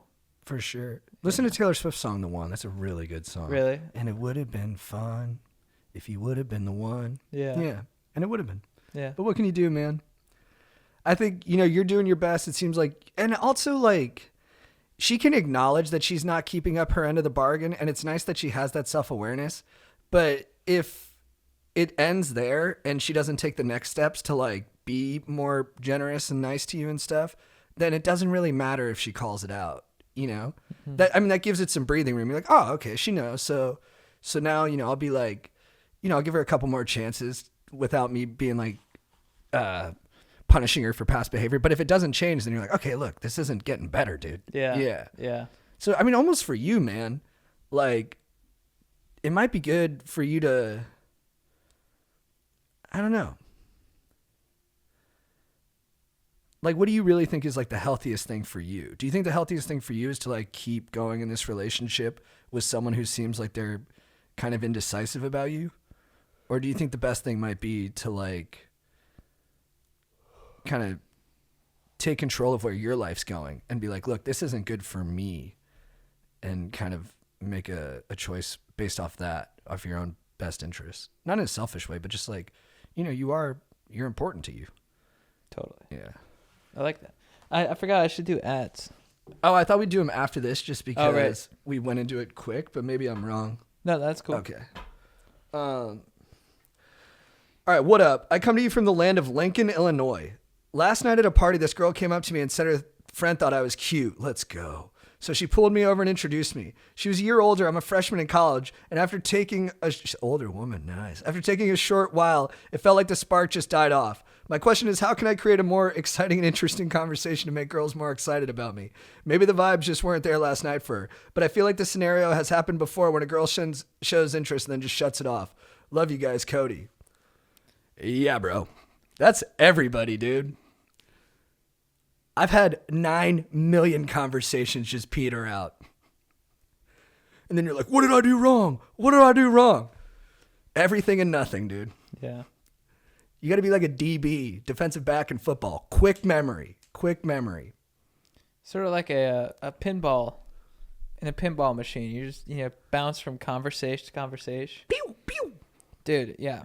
Trust me, I'm the king of that. I'll talk to someone for like a minute and then I'll just I'll be like, oh, I got yeah. Especially when I was young, forget it. I'm not holding up a conversation. I didn't even know what the word banter meant until I was like 25. If someone says they love banter, red flag. That conversation's going nowhere. Yeah. Oh, you wear sunglasses? Maybe I do. Oh, you drink Celsius? Yeah. You ever heard of Miami? Look at this banter. We should fuck. That was pretty good. You like that? Yeah, I'm turned on. Yeah, I've got some wisdom on me. Dude, even I'll have conversations peter out when I come in with like a leg up, where like a girl will be like, oh my God, I like your stuff a lot. You guys are hilarious. Yeah. And then 2 minutes later, conversation's dead. I'm like, how did I blow this? Oh, dude, that's brutal. Yeah. I've had that like, a lot. Like she came in thinking I was cool. Yeah. Yeah. It's funny. You like, you get into entertainment. You're like, man, if I just like get some notoriety, it's smooth sailing. It'll be easy peasy. Nah, player. No, dude. Nah, player. Struggle city, bro. Yeah. I almost put more pressure on myself, if I'm like, I haven't done like, I've been in a relationship for like 2.5 But dude, even years, in a relationship, I would like struggle with it with my girlfriend sometimes, Yeah, Yeah, you're like, how come I can't bring the magic in here? Yeah. Yeah, God, come on. Yeah. We had 100,000 views. Yeah. Shouldn't that be enough? Yeah, it's not. It's not. That's the whole ego thing. It's like, you're like, yeah, if I just get this Volcom shirt, conversations are gonna flow. And it just takes practice, and also it just takes this attitude, I think, of just being stoked on life and just the experiences you have and the people you meet. I think just having this like thing of like, I got to meet all these great people, and when you get like into a conversation with a lady where you think that hopefully your genitals will meet, don't put pressure on yourself. Just have fun, and if it doesn't work out, that's fine. You get hit by a bumper to a cool dude, and then maybe you guys talk about that crazy bowling guy, And then you find another lady and you're like, you engage in sweet banter and then you guys bone. That's awesome. That's life. Dude, I also think just don't think about what you're going to say. Say something, and saying something dumb is better than overthinking what you're going to say. Because here's the thing. If you say something dumb, you can recover with the next thing you say. Yeah. You actually put yourself in a position to like actually seem cool. If you say something really dumb and then all you have to do is go, oh, that was kind of dumb what I said. Yeah. And if you call it out, they're like, oh, this guy's cool. He is aware. He's aware. Yeah. So I would just say first thing that comes to your head. Like if she's like, how's your night going? You're like, it was good. I almost tripped when I walked into the party, which would have been really embarrassing. Cause like, what if you take a tumble in front of the whole party? Yeah. And you're like, well, maybe taking a tumble would have been cool. I would have been memorable. And then all of a sudden you just said something. Yeah. It doesn't have to be perfect. And then just do a lot of cool shit. Yeah. Go mountain climbing. Like just do cool shit every day. So when someone asks you what you did that day, you have cool shit to say. Totally. And also don't listen to these YouTubers and like TikTokers who are like, you got to be alpha. I hate that stuff. You got to dominate the room. It gets so into my head, bro. And I start being like, do I need to do that? And it just makes me hate myself. Yeah. And then you actually look who's telling you to do this shit and you're like, this guy's a fucking goon. Totally. Well, I'd rather read the Steve Jobs book and just see how like how it worked with him and his relationships rather than have someone who like specializes in telling you what to do in those situations. Yeah. And like, cause at least with Steve Jobs, it's like, I know all these tactics are like battle proven through his like actual life and accomplishments. Yeah. Whereas with these other people, they're like giving you advice and I'm like, but why are you giving advice? Right. Like, I'd rather just know about your life and hear about it through a different like, I don't know, interaction dynamic. Yeah. Yeah. Listen to like Bob Iger's book. Yeah. You know, where he's like, it took 5 months of trial and error to get to the CEO position. I knew I had a lot of pressure on me, and I wake up every morning and I do, I'm like, and that's sort of like, that's who you want to, strive to be like, not Derek Hardcock. Totally. With his alpha mentality. It's weird. I just feel like with every one of those guys, I'm like, man, some girl really broke your heart. Every time I see one of those guys talking to the camera, he's like, in my past, I allowed other people to take advantage of me and put me in a subordinate position that wasn't healthy for me or the other person. But now through these 9 steps, I've learned how to take the high terrain and put another person in a position to impress me, which has helped my life a lot. And I'm like, I call it the penis tip method. Yeah, I'm like, I call it the Tiffany method. It's like, that's who fucked him up. I'm like, dude, some girl did a number on you, bro. And he's just like beyond jacked with like the shaved sides, high and tight haircut, and just like a perfectly groomed scruff. Here's what you got to do. You got to dominate them and make them feel like shit. You're like, what? And if you're ever nice to your girlfriend, you fucked up. I'm like, oh fuck, dude. Yeah. I was thinking about that too with like simping, and I was like, because I hate all that stuff, but it does get to me, and I'm like, you know what? Just simp until someone gives you a reason not to. Yeah. Just be nice until you have and then don't keep doing something if someone's not being nice back. But like, I don't know. It seems like because dude, like even being back on these apps, like I was trying to be like kind of a dick, I was like trying to be like cool. And then when that bombs, that feels extra shitty. Yeah. When you're nice and it fails, you're like, oh, that was nice. Yeah. But when you're a dick and it fails, you're like, oh God. Yeah. Because then you want to mess with me and be like, that's not really me. Yeah, you want to apologize. You're like, I'm sorry I was a dick there. I was trying to be flirty. Yeah, I was using the Tiffany method. I'm so sorry. Whereas if you're nice, you're just kind of like, oh, some things don't work. And then you almost think the other person, you're like, it's a bummer that person couldn't appreciate kindness. Yeah. It's just easier. For 19 years of my life, I was in the friend zone because I was a bitch. And here's the thing. I discovered... I suffered for 19 years in the friend zone. The guys who are like, and now I'm having sex every day of my life. And you're like, no, you're not. Dude, I met... Marisi had some people over. I didn't meet. I'm friends with this person. But there was someone there who did casting for a pickup artist show in like Las Vegas. Uh-huh. And she... learned all these methods from the pickup artists about how to like socially engineer situations. Yeah. Because she wanted help at her job and stuff. And then so it was like really interesting to hear about like some of this was like the only tactic she like revealed to us was that like if you see somebody that you want to talk to, beckon them over to you because it puts, I guess I'm doing all this fucking pickup artist shit that I just said I hated, but like I was interested. And then she's like, beckon them over to you because then they're at a disadvantage because then they have to think about what they're going to say to you. Yeah. I was like, I guess that makes sense. But then the whole time I was like, wait, are you doing tricks on me right now while we talk? It made it hard for me to relax after a while. I was like, I don't know. I just think once you commit to that stuff, you're committing to seeing the world as a constant power struggle between people. Yeah. And like, I definitely have an overstimulated sense of that, but is that how I really want to think about things when I walk into a room? No. You don't want to use tricks. No, and you don't want to feel like everything's a transaction that you can win. Yeah. That's I mean, sometimes, it's good to have that gear, but let's not live there. Yeah. You know what I mean? I think, especially in social situations, if you're having fun, people are attracted to fun. They're attracted to stoke, They're attracted to that energy. It's all energy. I think if you have good energy about you, that's all you need. There's people who like always get invited on like trips, you know what I mean? Yeah. And it's just because they're good hangs. Yeah. You know what I mean? Yeah. Strider. Every time you touch a Strider, you're like, what are you up to? He's like, oh, I'm going courtside to the Lakers. My buddy Billy's bringing me. Yeah. I'm like, dude. Yeah. Because you're just the best guy to have around. He's yeah. good energy. That's all you need. For sure. All right. What up? I come to you from the... Oh, yeah, we just read this one. He's a good dude. Bros are changing my personality. What up, Chad and JT? I just joined a fraternity and was originally stoked about the idea, but it's actually been kind of fucked for my mental. During pledging, I started to feel a subconscious pressure to conform to the personalities of the bros instead of being myself. Also, I'm a junior, so it's weird having younger guys belittle me and treating me like a beta little bitch. It took away all my confidence. I'm worried I gave off the wrong first impression of myself, and I'm stressed about how to overcome that. I'm a pretty chill and likable dude, but for some reason I lose all my social skills when I'm in the frat setting because of this mental pressure.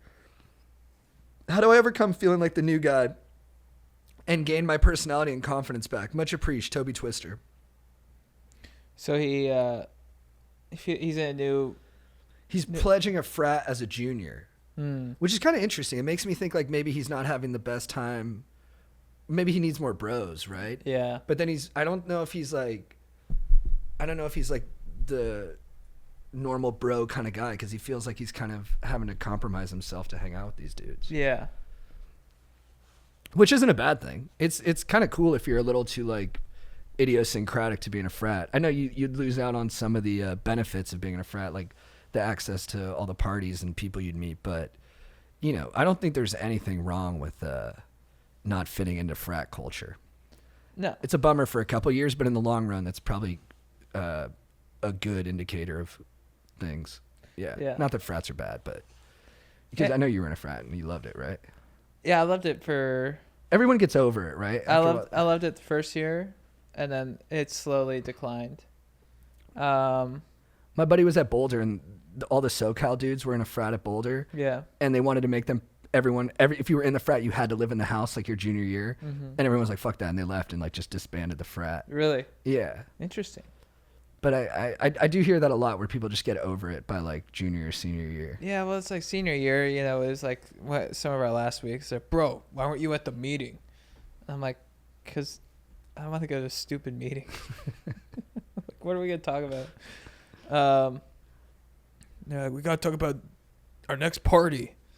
I'm like, let's just throw a party. Just have a party. Yeah. I get annoyed with that too when people have, I call it capital F fun. Yeah. Where everyone's like, we're planning this and everyone has to show up at this time for this thing. Yeah. And then we're going to have a photographer here. I'm like, that's not how I party. Like, No. I don't like it when there's an itinerary. Yeah. No. Yeah. I especially nowadays, people are like, okay, you should come because all these blah, blah, blah. I'm like, I'm going to be naked in my bed watching Sons of Anarchy. That's what I'm going to do. That sounds fun. That's a party. Yeah. Thanks. I had fun. And I looked at OnlyFans too. Yeah. Dude, I just follow dudes who bone lots of chicks. I'm gay. Who do you follow? I don't want to get into it. It's too embarrassing. I'll tell you off camera. Well, there's some just like pics of their boner. There is that, but I skip that. I'm just like, get me to the part where you're hooking up with chicks. I'm not into like the explicitly. I think it's like a vicarious thrill. I think it's almost like the way I watch athletes where I'm like, that guy's really good at something that I appreciate. Yeah. That's cool. But it's gay. But I'm just a little gay. And dude, I totally relate to this guy of like not feeling like yourself for a little bit. And I think don't put pressure on yourself. You'll get comfortable. I think some people, it just takes them a little bit to get comfortable. For sure. You'll get comfortable in due time. It just, it takes a little time to really, get that osmosis. Take the long view of it. Totally. Yeah. It's always interesting. I talked about this before. Like the people who are most popular freshman year in high school, by senior year, it's like normally the nice people have kind of become the most popular. Totally. Because their values and traits have kind of, they don't pop as much when you initially meet them. You know what I mean? Yeah. It's like the really badass guys who are cool freshmen. But then by senior, you're like, oh no, I'd rather spend time with this really nice guy who's got a kind of subtle sense of humor. Totally. Yeah. But it takes a while for that stuff to, it's only through being around someone a lot that stuff kind of comes through. Yeah. Yeah. There's always those guys that just like dominate and like everyone loves them for like a couple weeks. It gets old. Like, oh, that guy's actually a massive douche. Yeah. He's like selfish, he's a piece of shit. Yeah. Dude, I was at Mauricio again because he had people over. And dude, I was kind of like, I shouldn't have said anything, but we went back to my old place where Mauricio lives. And then I was like, I'm just going to hang out outside. I don't want to be inside with people because I just got the vaccine. I was like, I don't want to get COVID. Yeah. Like at the 11th hour right before I'm like safe. But everyone was like, you pussy, get in the fucking house. Like, you fucking asshole, you're ruining the vibe. Yeah. And I was like, oh, maybe I should dip. But everyone was like, no, stay. But they just wanted to pick on me, Yeah. And then so I just was like hanging on the door. And then like, some guys like, fucking comedians, they love to talk and they get so close to you. They're just like spitting on you. Yeah. And so I keep backing up, but I'm like, I'm just in the danger zone. But it was weird for me being around a lot of guys again, because I haven't been in that setting a lot besides when I play Call of Duty. Right. So I was kind of rusty at socializing. Yeah. Like I'd come in and say something and it would create an awkward pause with everyone. And I was like, oh, I'm kind of sorry, guys. I haven't hung out with dudes in a while. Like I'm figuring this out again. Yeah. And it was interesting. Like I'm rusty. That's interesting. Yeah. I guess, I don't know if I've hung out with crews of dudes yet. Or I hung out with I hung out with you. I hung out with Strider. Yeah. I hung out on comms with the high school guy. I hung out with my brother, and then I hung out with like Luke Casey and like the people we make shit with. But like I hadn't been with like an other group of dudes in a while. Yeah. And I wasn't tip top. Yeah. I was being like a little too sincere. I wasn't ready for like the ball busting. Right. Like someone would ball bust, and I'd be like, oh, that's interesting. I was like, do you think you ball bust because like your dad was kind of a ball buster? And everyone's like, what are you talking about? I was like, I've just been podcasting. Yeah. I've just been doing podcasts. Dude, it's funny too. It's funny how guys talk shit in their 30s. Like Chudwin or Chimbor kept making fun of Chudwin because he was getting blood work done the next day. He's like, yeah, good luck with your blood work tomorrow, Chudwin. Doctor's gonna tell you to lay off the sodium. Hope you enjoyed your time with salt. Like it was like shit talking like that. Yeah. Yeah. That's hilarious. Because we're just old now. All right, should we do one more and then get into the other stuff? Yeah. Dude, I was like, I love being 30. You like it? I love it. Well, you look 20 too. Oh, thanks. Well, I've always felt, I always felt flat, eternally two. young. Oh, thanks. 2 O's. I've always felt eternally young. But I just, it's true. You just feel so much more comfortable, and I had neck pain. I was fired up to tell people I had neck pain. I love dude, neck pain. Like, dude, sorry, I can't make it. I have tons of neck pain. And that just fired me up to be like, Grown man excuse. Yeah. Yeah. And it's just like, and also the things I like to do, like watch Sons of Anarchy nude in my bed alone. That's like, people are like, oh, this is your 20s. This is a time when you should, let loose and like, take your shirt off. And in Hollywood, it's like, when you're in their 30s, people are like, oh, that's cool, man. Yeah. Maybe we could go on a hike tomorrow. And I'm like, yeah, maybe we could get some pokey too. And you're like, and it's like, I think it's much more my vibe. Yeah. It's mature. Yeah. I love it. It is the best. Guys, don't fear getting older. It's awesome. It is the best. It's cool. And I'm even starting to understand the love of having a kid. Because I'm going to be honest, like when I saw my siblings with hearing kids, that. I was like, I don't get it. Did you get it from an early age, Aaron, or did it take? Yeah, because I'll see like my niece and nephews. I'm like, I love them, But then I'm just like, Marty's just like, yeah, I don't get it. I'm like, why would you sign up for all that work? Yeah. You'll be a fire dad though. I think I would. Thank you. Why? What makes you hesitate? I think I just like doing my own thing a little too much. But dude, you'd have like a little partner in crime, and hopefully he likes or she likes all the same shit you do. Yeah, hopefully. You're in your ice bath with your baby. I know, that's the thing. I'll be like, my newborn's And your gonna wife's like, please don't freeze the baby. yeah, You're like, it's good. It's good for his brown fats. yeah, my newborn's gonna be like crying. I'll be like, I got an ice bath at this time. So like, can you just chill here for a second? I don't know if it works this way, but you love pets so much. Right. I think there's got to be some kind of I think if I had a child, because I fall in love with dogs. I think you'd just be stoked on it. I think you'd look at it, you'd be like, dude, like I bet you'd Yeah. FaceTime me every day and you'd be like, dude, look at it. Look at the way its cheeks move when it laughs. I think that's what it is. Yeah. And you get fired up on like stuff like that. Like Yeah. you have a really good, like you find joy in a lot of things. So I Right. can't Oh, imagine thanks, if you man. had like progeny, you wouldn't find oodles of joy in like the little things that they do. Yeah. I think maybe the fact that I was so resistant to it means I'll love it more. Right. Because And I really want to have a kid, and I'm like the last person who should have one. But I'm so fired up on it. I want a kid so bad. Dude, a little JT is gonna be awesome. Oh, he's gonna be a little animal. Just she. just doing cleans. Yeah, she's gonna be lifting for sure. Yeah. Dude, I think about that. Because I'm not a very good athlete, and I have a little butt, and I think all power comes from the butt. Yeah. When you see a guy with a big ass, I'm like, he can hit. That guy can hit. He's got power. Yeah. So like, this is gross. It's a little Marv Marinovich-y. But like when I'm dating someone, I'm absolutely thinking like, what kind of athlete are you gonna give me? Yeah.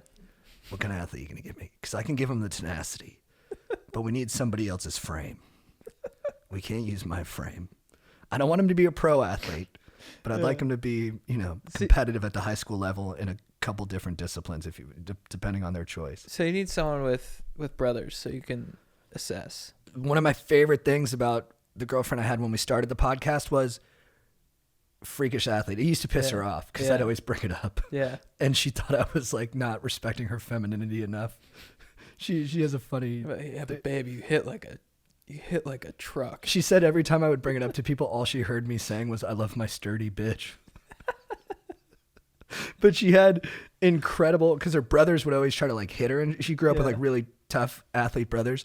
They'd always try to hit her. Her hand-eye coordination was phenomenal. Like if you ever just tried to grab her arm, she'd like grab your hand. Yeah. And it would turn me on so much. Yeah. I'd be like, babe, that's amazing. Yeah. She'd be like, stop. And I'd be like, you're amazing. I was like, that's amazing. And she had like good vertical, good proprioception. I was like, this is going to be badass, dude. You're going to create a beast. I was like, this kid's going to be a fucking animal. You let me take him into the lab. You let me work on the head game. Yeah. All right? And then, but she would get pissed. She's like, he's not fighting. I'm like, it's good. Self-defense is good. But then I was like, it was even funny that I would even talk about this stuff, but I was like, but can I have like a heavy bag in the garage, like a punching bag? Mm-hmm. She was like, yeah. I was like, all right, well, if the kid sees me hitting the punching bag, it's going to get, that's like how Tiger Woods, he was like 2 and he like, his dad was just always hitting golf balls and he like climbed down from the crib and just freaking schwacked a 7-iron.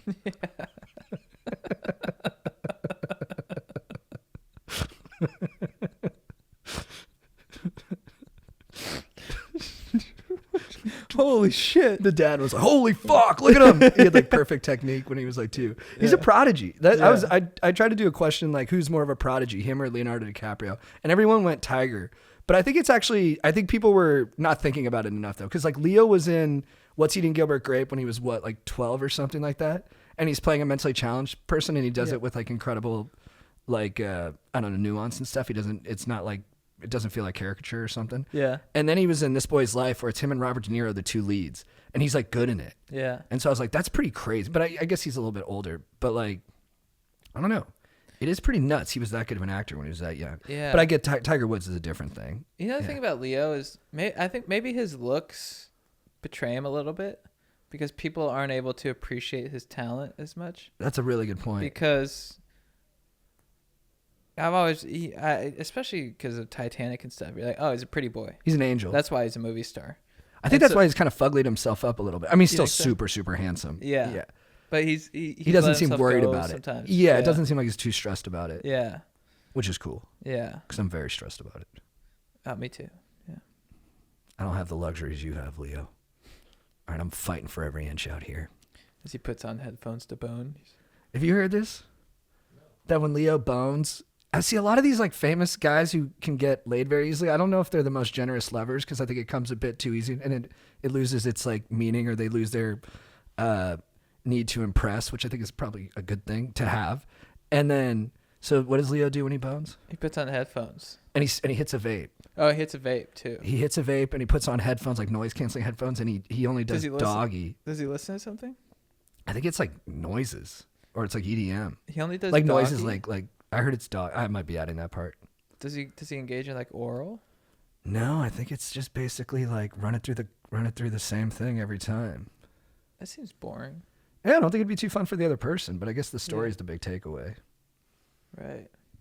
Or maybe he's really good at it. Maybe he gets them really into it. But I just can't see him burning the calories for that.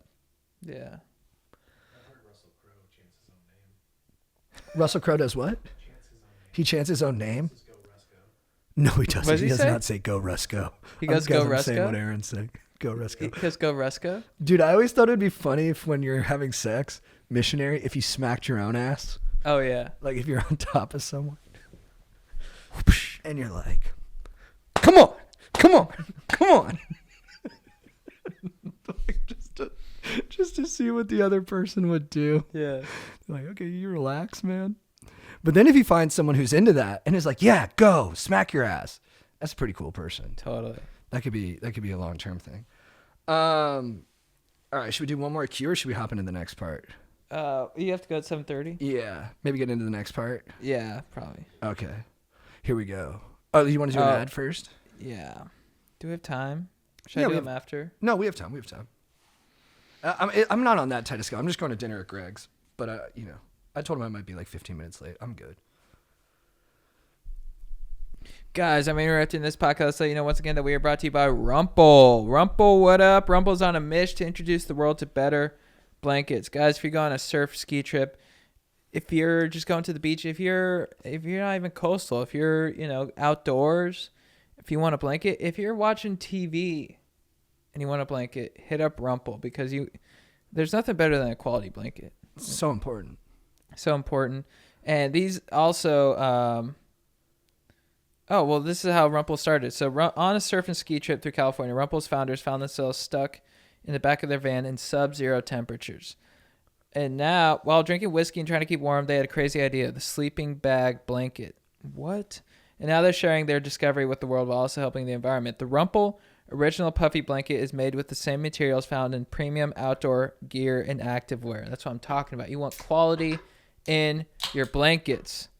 Rumple blankets are built for everywhere. So whether you're on the beach, in the van, at a music festival, or just chilling on the couch at home, Rumple is built to keep you warm and cozy everywhere. Have you ever had like a lackluster blanket? Mm-hmm. The one I'm using right now is Really? It's not long or it doesn't cover much of my body, and it's not thick enough to keep me warm either. Yeah, guys, you gotta think about, think really about your at-home experience and your outdoor experience. You want a good blanket, Love it. right? Okay. No, for sure. Also, we're talking about sustainability this time. I know some people are gonna come out of the woodwork being like, "Dude, you're selling blankets? Haven't you seen Blankspiracy?" Well, Then they just cut to like people's homes in Cambodia being burned to the ground. You're For like, wait, blankets. what? yeah. Like, no. What the fuck, man? Well, not the case with Rumple because these blankets are made from 60. Each blanket is made from 60 discarded plastic bottles, and Rumple donates 1% of revenue to beach-friendly nonprofits like Save the Waves. Nice. You're helping the Osh. So you can give a gift to yourself, while also giving back to Mother Nature. I love my blanket. I watched Sons of Anarchy while wearing it in my blanket nude. I was perfectly warm, perfectly cozy. I really took it in. Ron Perlman and Charlie Hunnam touched me deep because I was comfortable in my blanket. This blanket's legit. I'm telling you. Yeah, what up? So, if you want to get this blanket, go to rumple.com. Enter code DEEP15 for 15% off your first order. They're water resistant, packable into their own stuff sack. Now is the best time.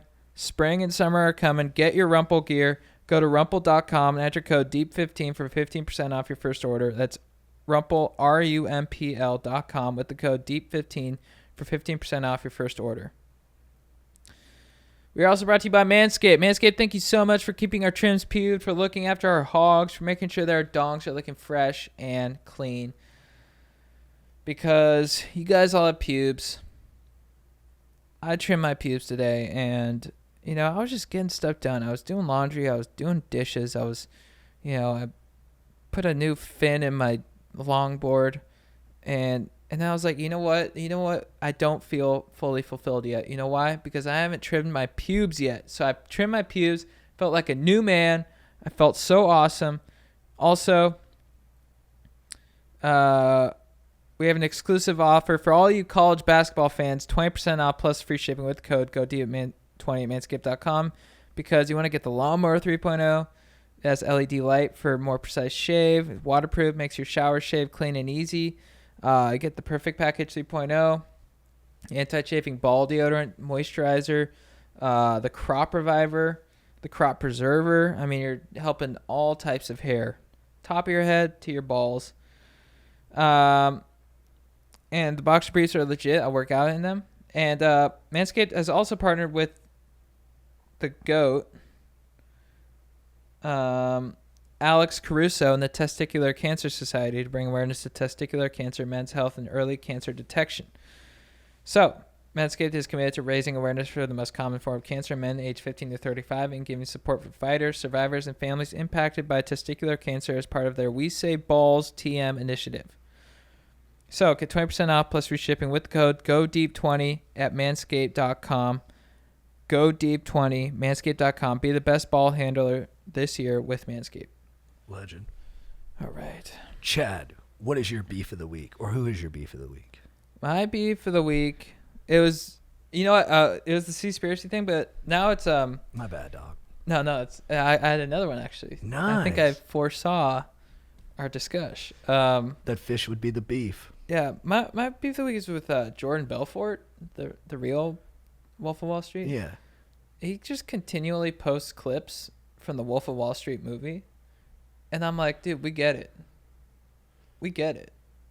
Yeah, we get that they made a movie about you, and that's you. Dude, I love this beef. That's Leonardo DiCaprio portraying you. It doesn't need to be every video. He acts like he wrote the movie. Well, I guess he did write the movie by living it. Yeah. But he acts like he had a creative hand in the actual movie. Yeah. It just, he portrays, he's portrayed as kind of a badass in the movie, I guess.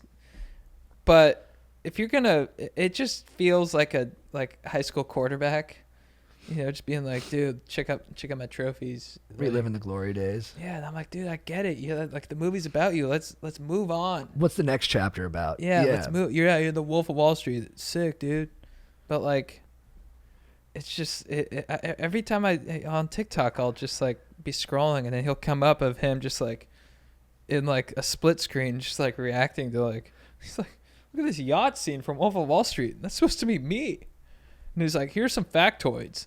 That was true. That was true. That was not true. And I'm like, I never asked, dude. What a nozzle. Yeah. And he seems like a cool guy, but you gotta stop with those videos. Nice. Yeah, stop with the videos. Maybe just stop. Maybe just sit the rest of this out.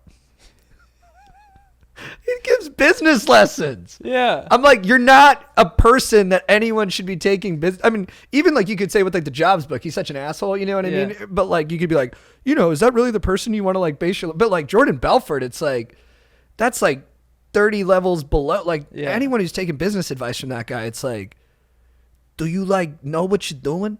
Cause look, I'm the tough guy. And I wouldn't take business lesson from Jordan Belfort. Yeah. And I've done blow with Jordan Belfort.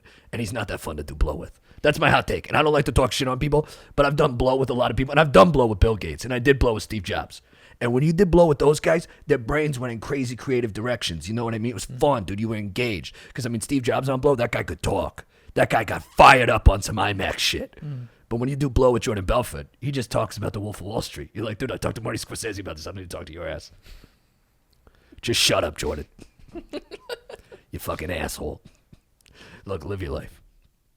That was a good tough guy. I saw him too, like in one thing where he was like, Margot Robbie came up to me to do like research on why I was attracted to my wife, and I was like, it's just because she was hot. And he was like so proud of himself.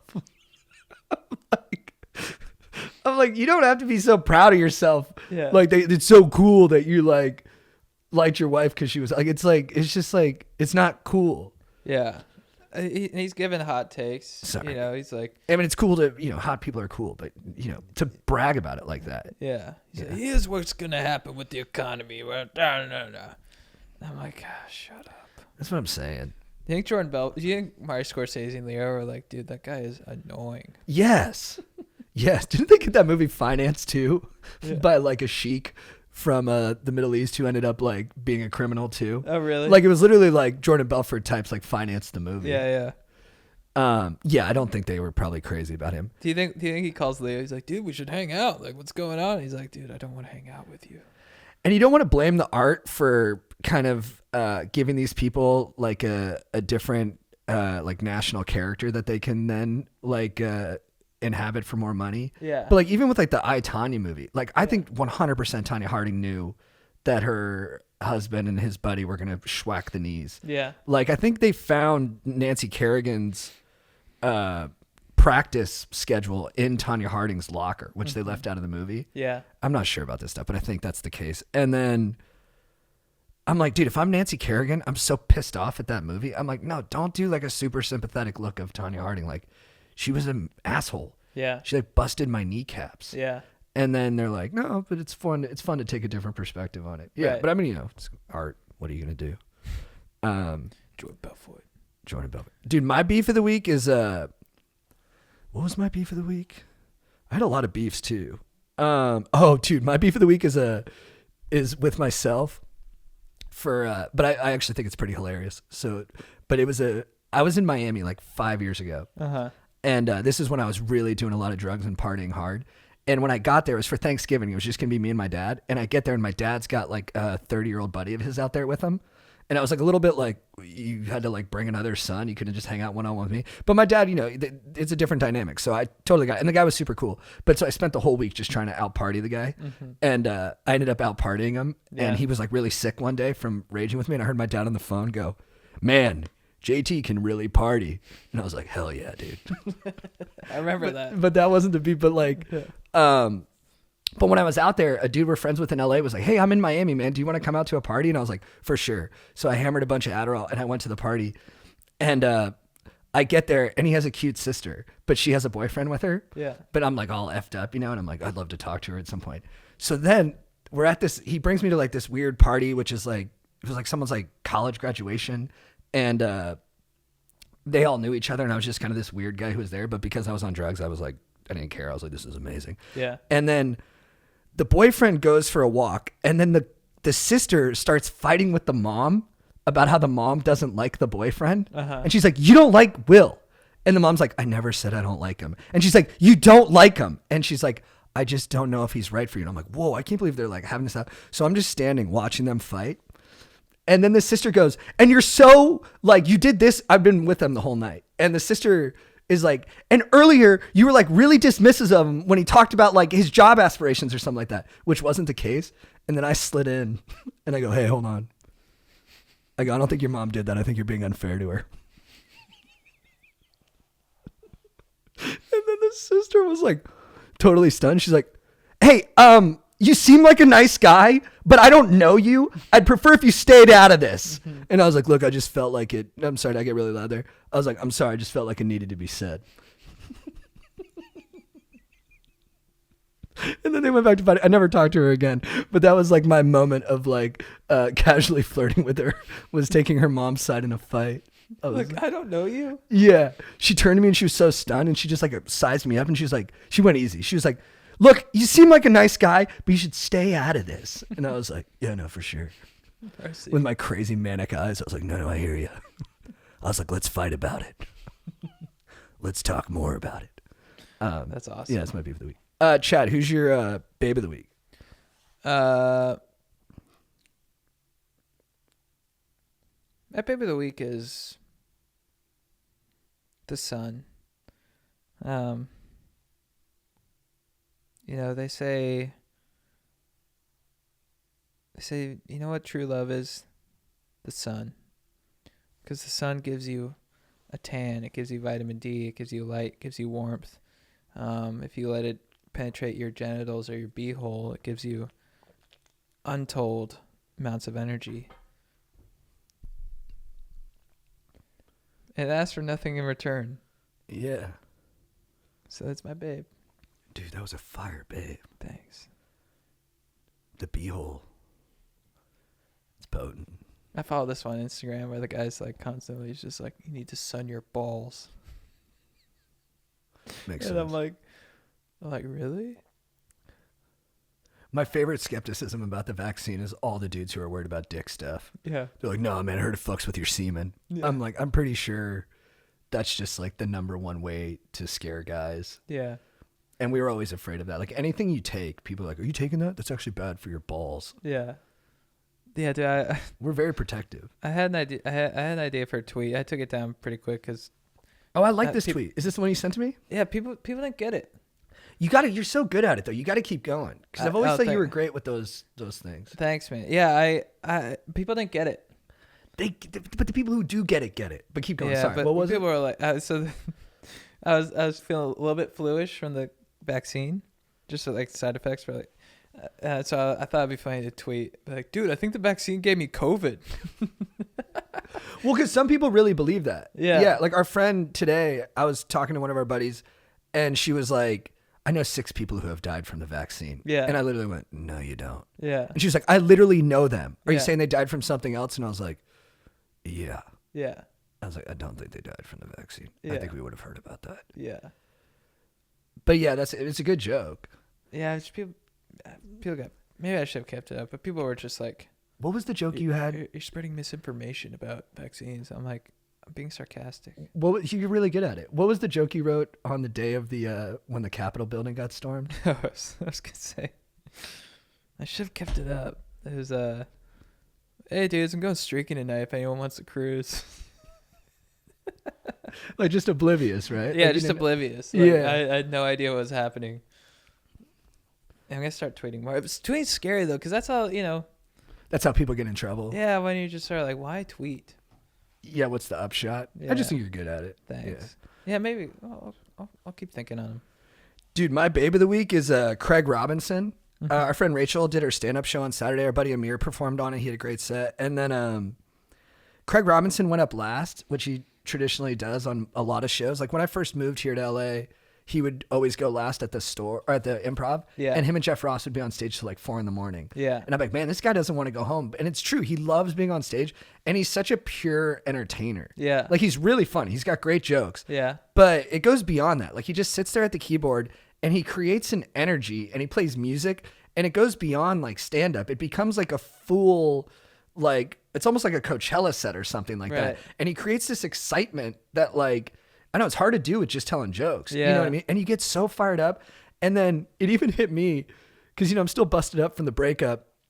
And he started playing Usher, You Want It Bad. Yeah. You Got It Bad. And I literally just was like standing there by myself.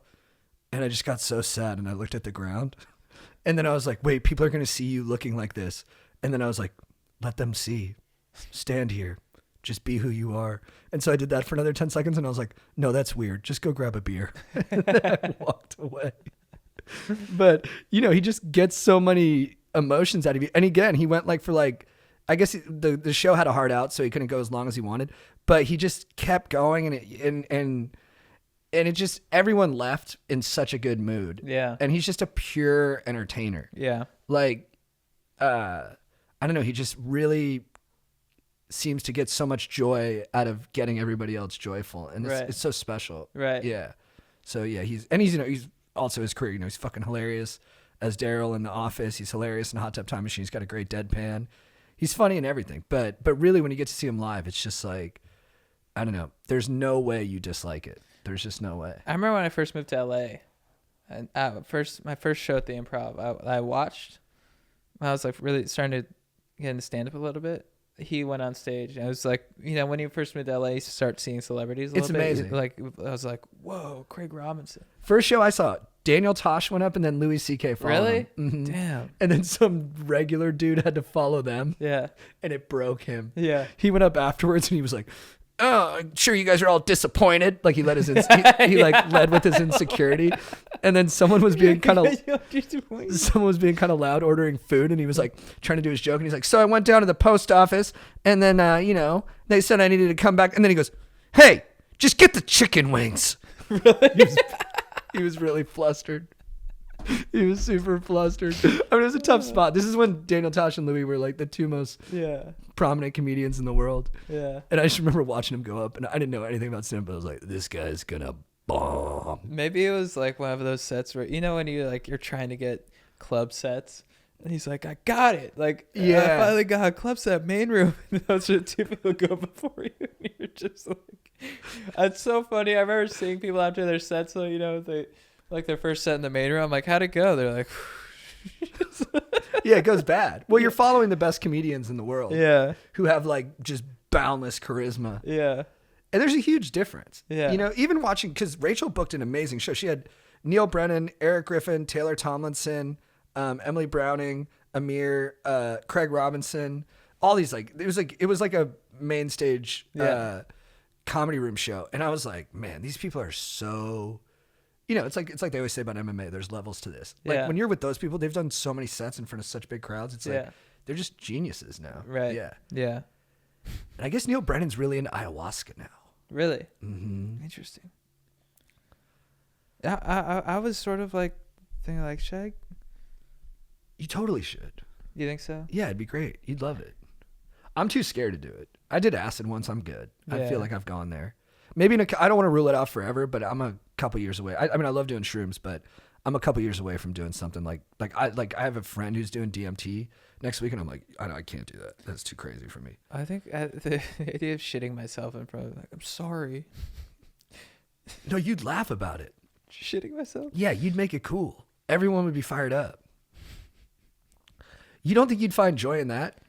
I did if Chelsea Handler asked me to go. You know? That'd be cool. Or like Gwyneth Paltrow, and they're like, hey, you want to come goop? I'm like, oh, I definitely, dude, it's a good caveat, because I definitely do DMT with Gwyneth Paltrow. I'd feel safe with Gwyneth Paltrow. yeah.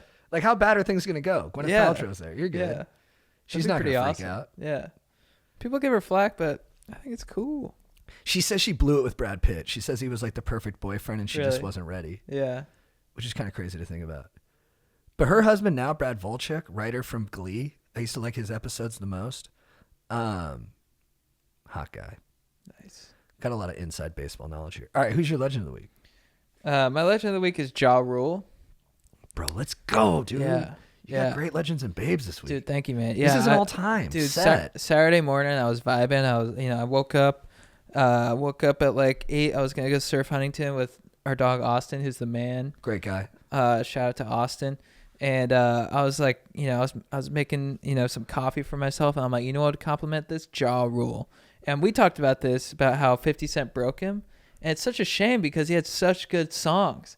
Always on Time, Mesmerize, I'm Real with J-Lo, all bangers. And he has so many good songs that just fire me up to this day. They haven't gotten old. I think he's the Keanu of rap.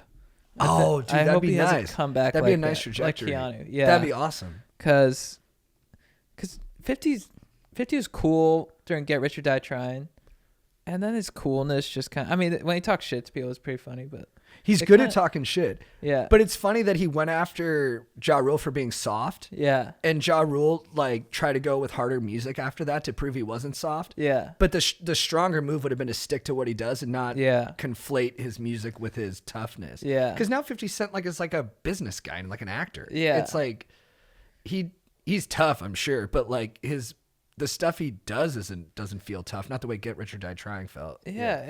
And like he never really came out with like amazing albums after that. No, not at all. And he let a future sellout make him feel like a sellout. Yeah. Which is like, there's some sad irony in that. I know. So Ja Rule, I hope you come back. I love your music. You crushed the Fast and Furious so good. Soundtrack and your scenes. So I miss Monica.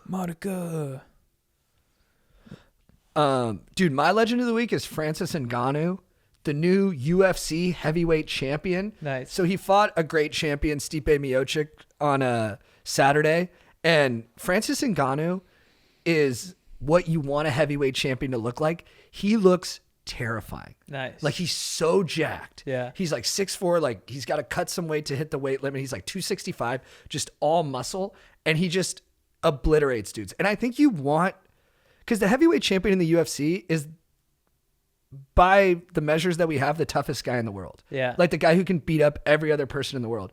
And Stipe Miocic was a big, strong athlete, but he was kind of an everyman. He didn't look like someone terrifying. Francis Ngannou is larger than life. Like when you look at him, you're like, that's the toughest man in the world. He can beat up every. And I think you want your heavyweight champion to have that mystique. Like Brock Lesnar had that. When you looked at Brock Lesnar, you were like, you know, his big Viking ass. You're like, yeah, that guy could fucking kill anybody. Yeah. He looks like a cartoon character. That's what I want our heavyweight champion to feel like. And Francis Ngannou has that. Like he's like, and he's scary powerful. Like when he hits dudes, they just like, he hit Overeem with this like left hand and literally like Pez dispensed his head. Really? And just like tore his lip open. He just knocks guys out really quick. But he fought Stipe a couple years ago and Stipe beat his ass. Like Really? he had better technique. Francis hadn't trained his wrestling enough and he got kind of, he was tough and durable, but he got beat down. And then he, in his next fight, he fought this other guy, Derek Lewis, who's really tough. And he was scared. He fought kind of like tentative. Like the beating that Stipe got him got in his head. Right. And I thought for a second, like Francis wasn't going to come back. I thought like he had, like some guys, once they lose their aura of invincibility, they don't know how to like recover mentally. Right. But he built himself back up strong, like freaking Bill the Butcher in Gangs in New York. And then he knocked out like 4 guys in like under 2 minutes. And then he came back and fought Stipe again. And he was a different dude. He was like measured and calm, but still a beast. And he just, and he knocked him out in dramatic fashion. That's awesome. And then, I don't know, I'm just so stoked. And Joe Rogan talks about it all the time and made Joe Rogan cry, which makes me cry anytime Joe cries. But Francis like grew up in Cameroon and as a child laborer working in coal mines. Really? And now he's the, That's cool. the heavyweight champ of the world. And yeah, he's just a beast. So I'm glad that we have, he's up there with Tyson and Brock as like, just like, when you look at him, you're like, yeah. But he's very sweet and soft and has like a gentle voice. Yeah. And that's actually why I messaged, like I said, that's why I messaged Schultz because he's going to have him on his pod and I'm sure that'll be amazing. Yeah. Now I call him Schultz because he responded to one of my DMs. I mean, dude, look, we're friends. But yeah, Ngannou, what a beast. Glad you came back and you're the champ now. And Stipe, you were a great champ too, dude. But I'm stoked that Ngannou's, because he just looks like the fucking heavyweight champ of the world. Hell yeah. Yeah. All right. What's your quote of the week? I was going to do Les Grossman from Tropic Thunder, but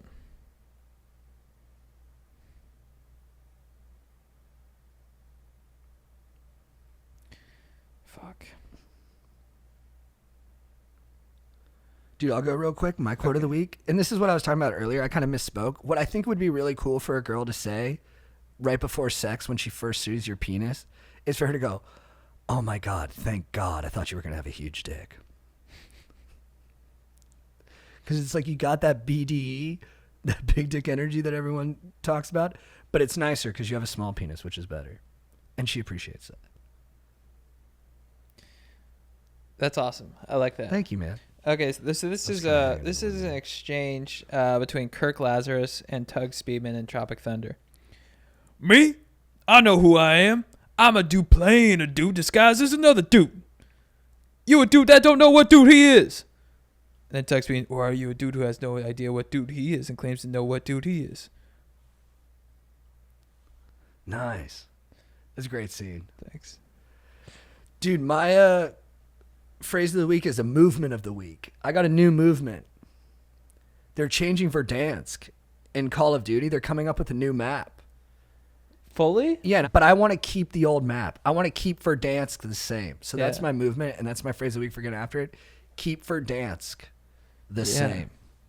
There's probably a better turn of phrase there for Verdansk. Well, in that vein, I'm going to say... Change is inevitable, but not in Call of Duty. Let's keep it the Nice. same. What were you going to say? In that vein, I'm going to say, let's drop in. Let's drop in. Nice, dude. All right. Second that's pod it. in the stewed. Dude, it feels good. Yeah. Yeah, I love it here. Aaron, thanks for joining. Aaron, you're a beastie. We got to get you on mic for the next one. All right. Well, I'm going to get some Erewhon. Nice, dude. Yeah. Cool. Dude, I've been eating cereal lately. Nice. It's I love great. cereal. So good. Kashi. Nice. Good stuff. All right. Cool, dudes. Later, dudes. All right.